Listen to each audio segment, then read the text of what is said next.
and welcome to another Purveyor of Light Lightroom quick tip. Today we've got a collection of what I call my top 5 beginner tips.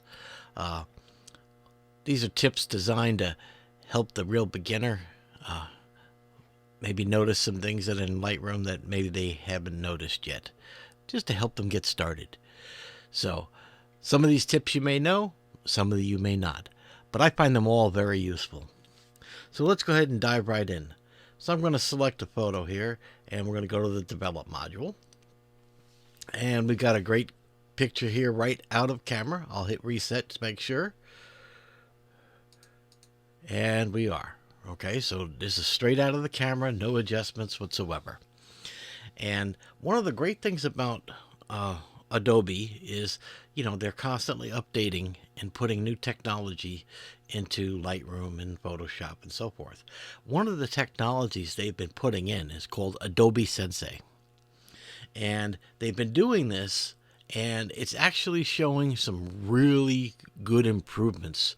I'm actually highly impressed with some of the stuff that Adobe is doing AI-wise.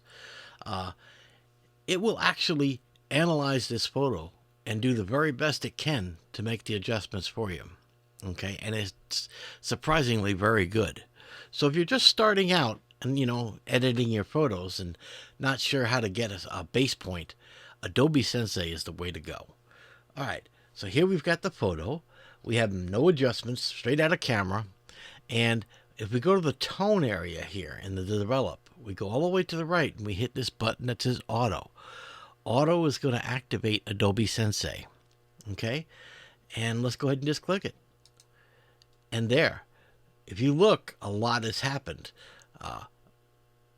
They've analyzed the photo, they've moved the exposure, the contrast, the highlights, the white point, the black point, they added vibrance and saturation and so forth, all with a click of a button.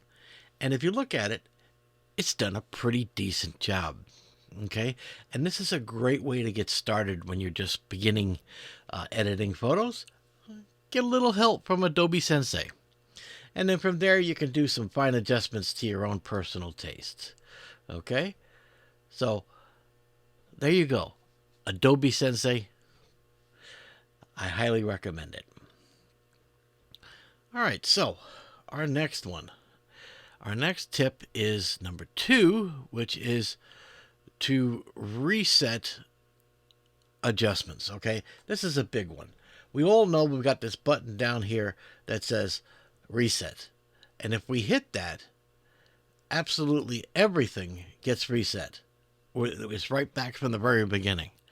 Now, what if you had gone in and you've been working on this photo, making fine adjustments on everything and sliding this and sliding that, and you go, oh, I just didn't like the last few things I did. I don't want to reset the whole photo and have to start all over. So a lot of people don't know this, okay, is that, let's say I made the exposure and I go, I don't like that, and I made this thing, and those 2 adjustments, exposure and contrast, and I go, oh, well, I could try to come in and try to slide these sliders and try to get it back on 0. Damn, I can't get it on 0. Well, okay, I got it. All right, here, let me try to get this down here. Damn, too far, too little. It's too hard to adjust it to get it back. And so for most people, they get pretty frustrated really quick trying to correct a simple mistake just to go back a couple steps. Well, there's an easier way, okay? And it's not very obvious, but you see everything is a label, okay? If you take, I'm going to take this exposure level here just to overdo it. If I double click on the name exposure, look at that. It removes that adjustment completely back to 0. If I click on contrast, and look at that, it's reset it for me. So with a simple click, I can double click on the word of any setting that I've made and automatically reset the photo. It's a lifesaver on time. Okay, so highly recommend it. All right, so the next one is we're going to do what is called lights out. All right, and I use this all the time. All right, we're sitting here, we've been editing on this photo all morning long and adjusting, and we're going, how did I do, you know? I need to really this is stuff is distracting me. All this other color and panels and so forth. It's not allowing me to concentrate on the actual photo. So that's where I bring in lights out. So on your keyboard, just find the L key and tap it once. And you'll see that Lightroom automatically dims the display so that you can concentrate on your photo. This way you can really look at the edits that you've made without distractions and other colors of the interface coming into play. If this is not sufficient, just hit L again. And now you're totally lights out. Okay, and now you can concentrate on your magnificent work and really determine where any additional edits are needed, or if you're happy the way it is. When you're all happy reviewing, just simply hit the L key again, and you're back in Lightroom as normal. So, lights out. Highly recommended. All right, so next tip. Next tip number 5, before and after. Okay, this is a big one that most people struggle with, don't realize it's there because it's basically not documented or menued in Lightroom. And that is the before and after. Okay, so you're sitting here and you're doing some adjustments, and you know you're going, oh, let me see what I'm doing here. Okay, I'm all right. But I'd like to see how it looked before. So most people figure out and they go, oh wait, I can do a before and after. Oh yeah, I can do a before and after. And there, I found it. Okay, so now I can review. Here's my before on the left, and here's my after on the right.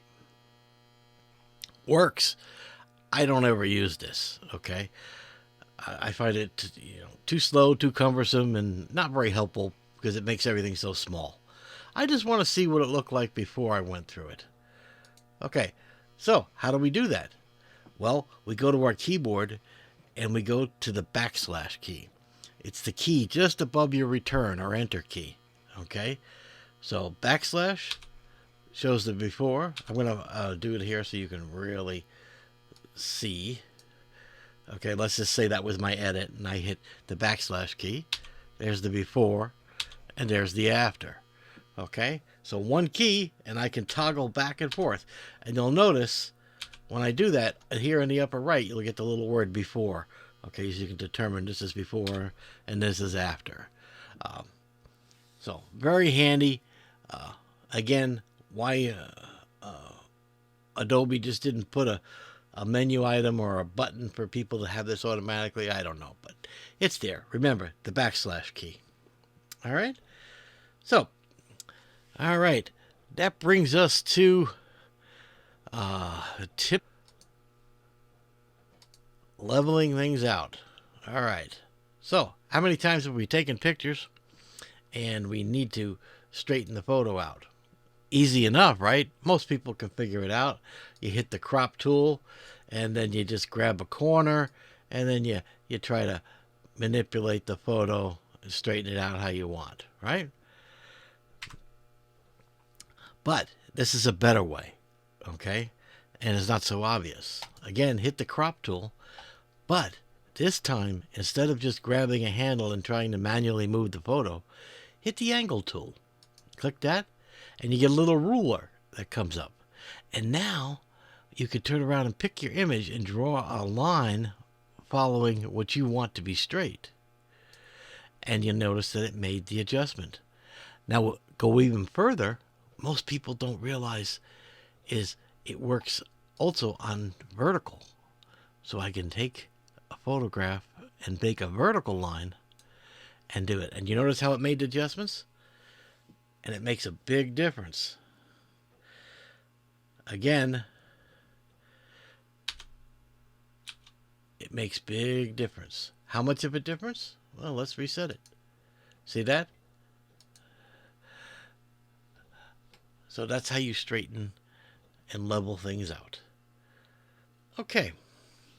Next tip. Next tip is, oh, my favorite. One of my favorites. is the clipping. Okay, so if we turn around and take this photo here and put it back in the develop module, and I'm going to reset it. All right, so here we are. We have our histogram up here in the upper right, and to my eye, this looks pretty good. I don't see any problem with it. Nothing on the histogram really looks too bad to me. So I think I've done a perfect job. Well, let's find out if I've done a perfect job. Okay, I'm going to show you clipping.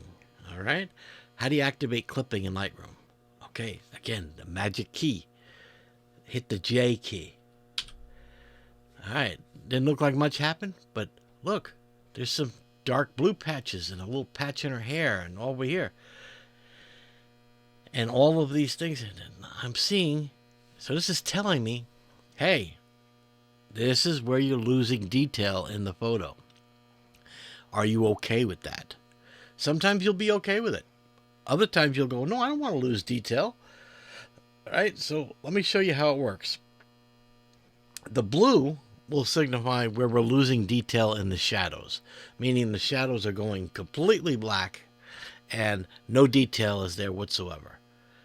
Now, I'm going to do extremes so it's easier to see what I'm talking about. So if I drop the exposure, you can see the blue is increasing as I'm losing detail.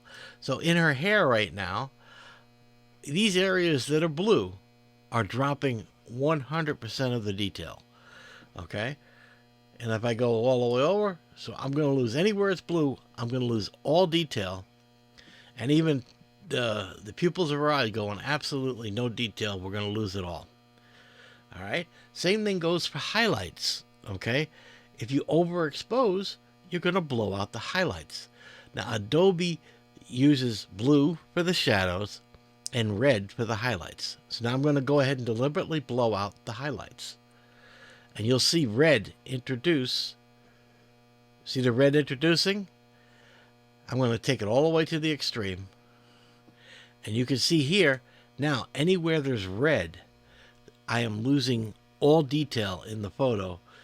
Okay? And so you use this as a tool to adjust to where you're happy and what you want for.